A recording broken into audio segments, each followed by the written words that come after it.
मैं दो बहुत बड़े इंसानियत के कातिलों से लड़ने की बात कर रहा हूं, मुसलमानों से, जो सिर्फ मुसलमानों के दुश्मन नहीं, इंसानों के दुश्मन है। और उन दो बड़ी ताकतों से दुनिया की हर हुकूमत लड़ गई और हार मान के बैठ गई।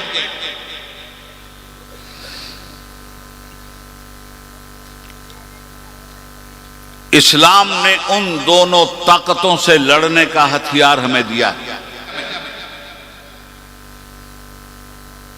उन दोनों ताकतों का नाम है, एक का नाम है बुराई और एक का नाम है बेहयाई।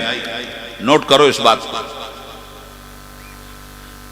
बुराई बड़ा छोटा सा जुमला है, बेहयाई बड़ा छोटा सा जुमला है, मगर ये इतने भयंकर नाग हैं कि मुल्कों को डसते हैं, माशियात को डसते हैं, इंसानियत को डसते हैं, आदमीयत को डसते हैं।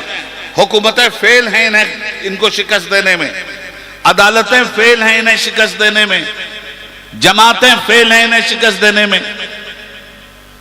और इनको शिकस्त देने का ऐसा नहीं कि शिकस्त नहीं देना चाहते, इनकी कमर तोड़ना चाहते हैं। ये थाना क्यों है आपके यहां? ये दरोगा जी क्यों दंदनाते फिर रहे हैं? ये एसपी साहब का ऑफिस किस लिए है? ये रातों में पहरा पुलिस किस लिए दे रही है? ये शबे देजूर के सन्नाटे में चोर और डकैत को पकड़ने की कोशिश क्यों हो रही है? इसलिए कि वो बुरे काम कर रहे हैं।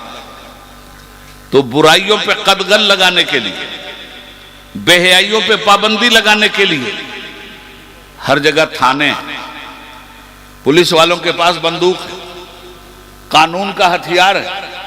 चोर के लिए पकड़ गया तो उसकी सजा है, डाकू के लिए सजा है, कातिल के लिए सजा है, हरामकारी करने वाले के लिए सजा है, बलात्कार करने वाले के लिए सजा है।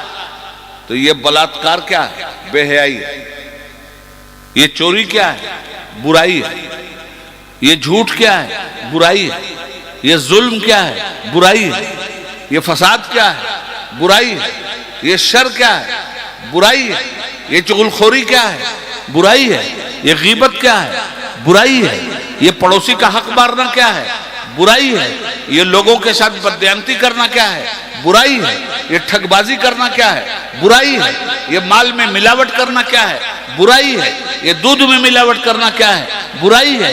ये दवाओं में मिलावट करना क्या है? ये सब बुराई है। और ये बुराई इंसान की हलक के नीचे उतरती है और इंसान को हिंदुस्तान से कब्रिस्तान पहुंचा देती है।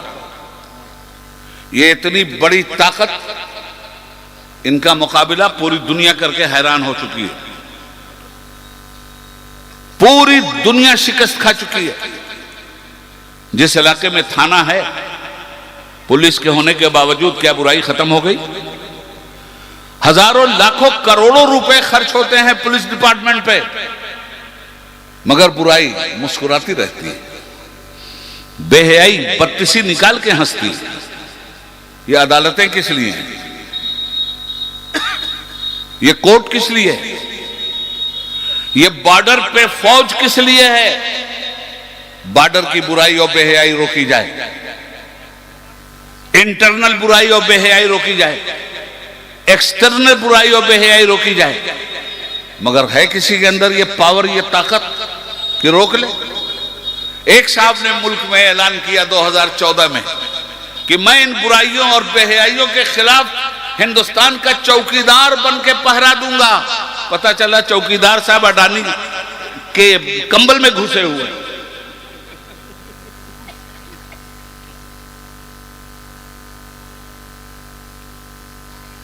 मरीज़े इश्क पर रहमत खुदा की, मरज बढ़ता गया जूं जूं दवा की। जेल में डाल रहे हो, एक जुर्म में जेल में गया, पता चला 9 साल की सजा हुई है। अभी तक एक ही जुर्म करना जानता था, मगर वहां जेल वाली यूनिवर्सिटी में बड़े बड़े प्रोफेसर बैठे हैं पहले से। 9 साल के बाद जब वो निकला तो 9 तरह की चोरी और सीख करके निकला। कहां से खत्म करोगे इस बुराई को? कहां से खत्म करोगे इस बेहयाई को? जिंदगी का कौन ऐसा शोबा है जिसमें बुराइयों ने अपने पंजे न गाड़ लिए हों? जिंदगी का कौन ऐसा शोबा है जिसमें बेहयाइयां नंगा नाच न कर रही हों और आपके बस की बात नहीं है कि आप इन बुराइयों और बेहयाइयों को रोक सकें? जिस बुराई और बेहयाई को फौज नहीं रोक पाई, जिस बुराई और बेहयाई को पुलिस नहीं रोक पाई, जिस बुराई और बेहयाई को कायनात की पार्लियामेंट और एस्टेब्लिशमेंट नहीं रोक सका, इस्लाम से हमने पूछा कि तुम्हारे पास कोई ऐसा जादू है, तुम्हारे पास कोई ऐसी ताकत है कि उस ताकत के जरिए इस बुराई को देखकर सारी दुनिया के इंसानों का भला किया जा सके? इसलिए कि इस्लाम आया है इंसानों की भलाई के लिए।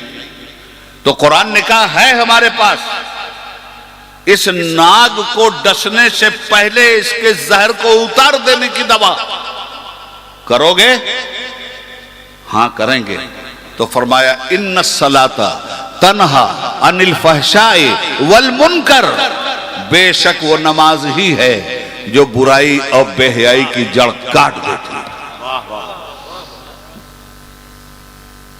इन्ना सलाता तन्हा अनिल फहशाए वल मुनकर, क्या बात कही थी हकीमुल उम्मत हजरत इकबाल ने? वो एक सजदा जिसे तू गिरा समझता है, वो एक सजदा जिसे तू गिरा समझता है, अरे हजार सजदों से देता है आदमी को निजात। और उस एक सजदे का इनकलाब तुम्हें समझा दूं, करबला के शहीद का वो सजदा, हो सके तो लाइए दोनों जहां मीजान में। मैंने एक सजदा जमीन करबला से ले लिया, जुल्म के आगे सर न झुके। और पैगाम करबला क्या है? हुसैन ने अपने रब के सामने सर झुकाया, जुल्म के सामने सर नहीं झुकाया, इसलिए कि जुल्म का सर काट देना सब्र की तलवार से, यह सबक सीखा है मैंने आबिदे बीमार से। कट गया जुल्म का सर की नहीं। आज जुल्म के खिलाफ पूरी दुनिया में आवाज उठ रही है या नहीं? जुल्म बुराई है कि नहीं?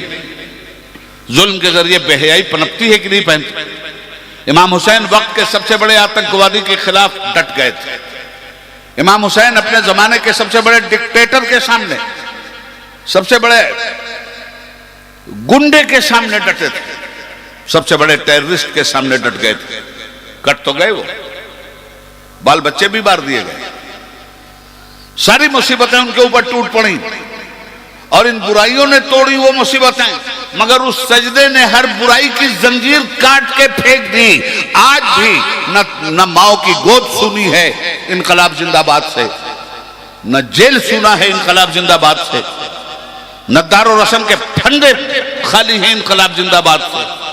आज भी सारी दुनिया में लोग जुल्म से टकराने के लिए खड़े होते हैं या नहीं खड़े होते? वो एक सजदा था जिसने हर तरह की गुलामी से इंसान को आजाद कर दिया। एक रब के सामने सजदे अबूदियत ईमानदारी से अगर हो जाए, जुल्म की जंजीरें कट जाती हैं, बुराई की जंजीरें कट जाती हैं।